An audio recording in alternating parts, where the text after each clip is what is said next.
Perfect. Hi, my name is Dave and this is Fore Golf. I'm an amateur golfer based in Perth and I have a love of travel as well, which has taken me to some fabulous golf courses this year, in a year where it was actually really quite tough to travel. I'm going to be going for an in-depth review of a real favourite of mine, so stick around for this one, it's going to be fun. And if you do like what you see, smash that subscribe button so that you get caught up with all of the content that I bring out.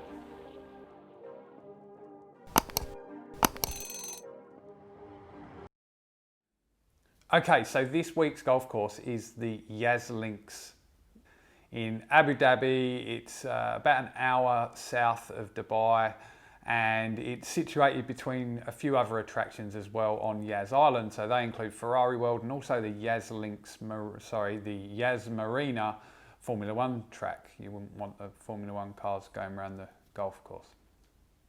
So the course itself has 4 tee boxes ranging from 5,400 up to 7,600 yards. And they've actually got quite a cool little feature on that where each of the tee boxes are called like the first 2 numbers of that. So you've got the 54 tees right up to the 76 tees, which was just a nice little touch. It's a Kyle Phillips design and it actually ranks number 44 in the Golf Digest World Top 100. Did I get that right? Yeah, nailed it. Now, as the name suggests, it is a links type golf course, which is not what you typically expect from the Middle East, but this really doesn't feel out of place. It really does feel like a little bit of Scotland in the Middle East.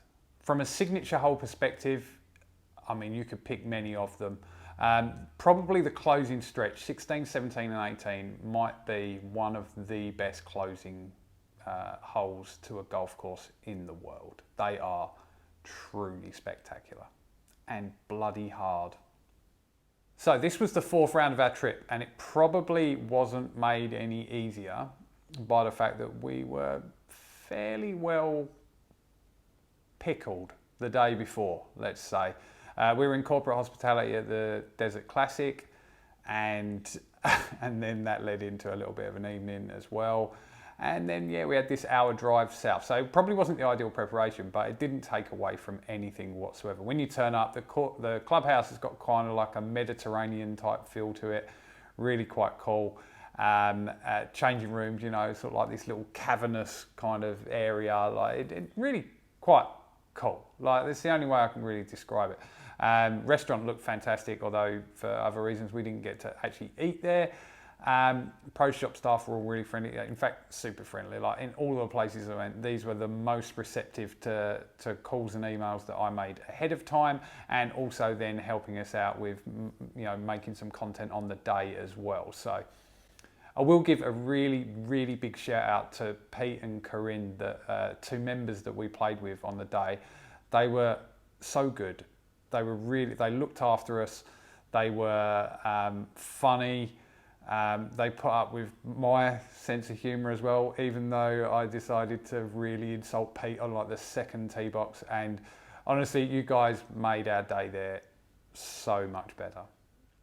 I will give a big shout out as well. One of the marshals, V, he gave me a little interview while we were out on the course as well, which was really nice of him, and a thoroughly nice chap who has continued to send me the odd message on Instagram throughout the year as well. So thanks, mate.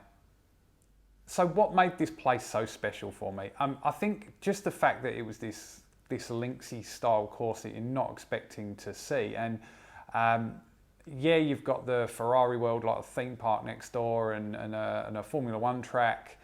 But it was amazing the feeling you got around the place. Just the way it's been architected and cut into the surroundings of the marina and the rest of the countryside, desert, basically. It's hard to believe that this is all on a man-made island. Like, it's amazing, just the engineering side of it. Pretty much half the course runs along the water in some way, and the rest doesn't get any easier either. There are holes that are special throughout the whole place, and I just got a tremendously good feeling while I was going around the place.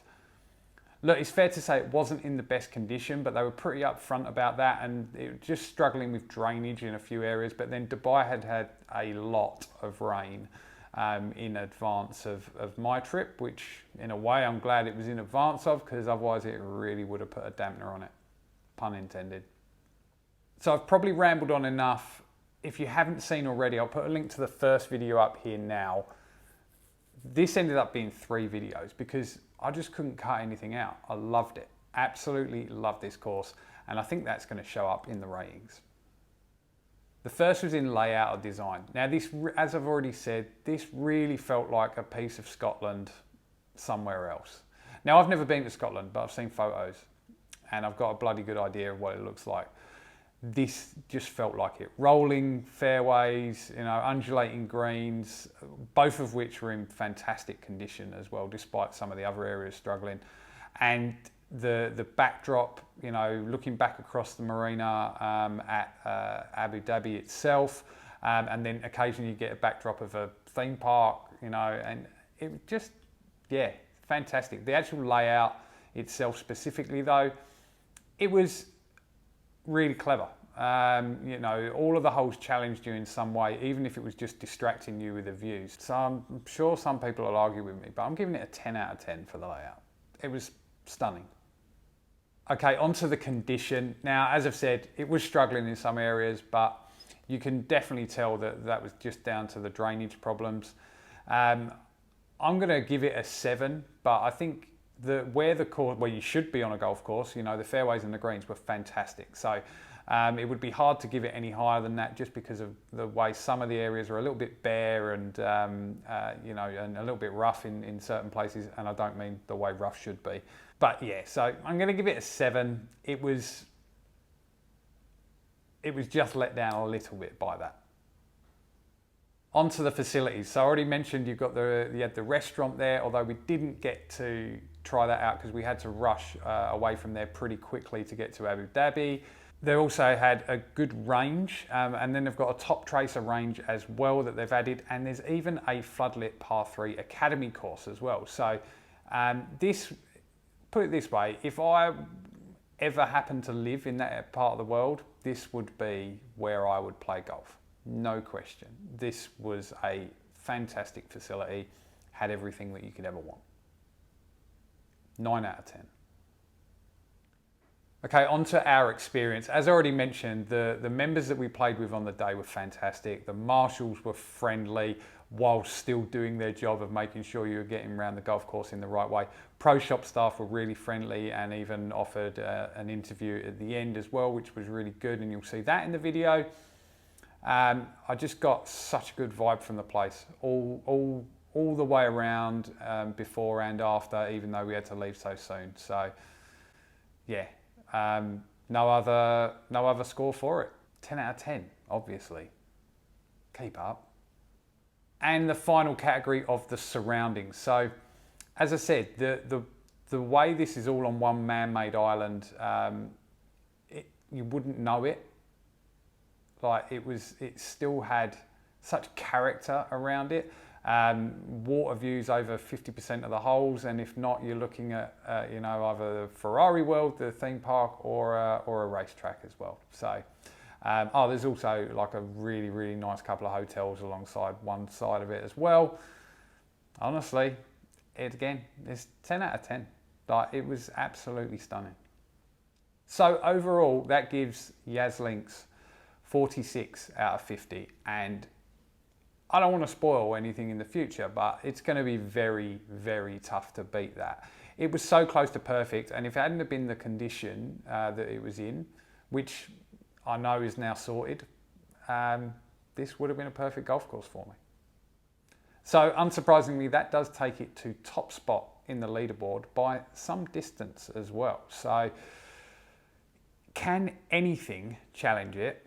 Well, if anything can, it's the next course that we played about an hour later, Abu Dhabi National, and that'll be the next video. If you did enjoy it, hit that like button, subscribe to the channel if you would like to as well, and I'll see you next time.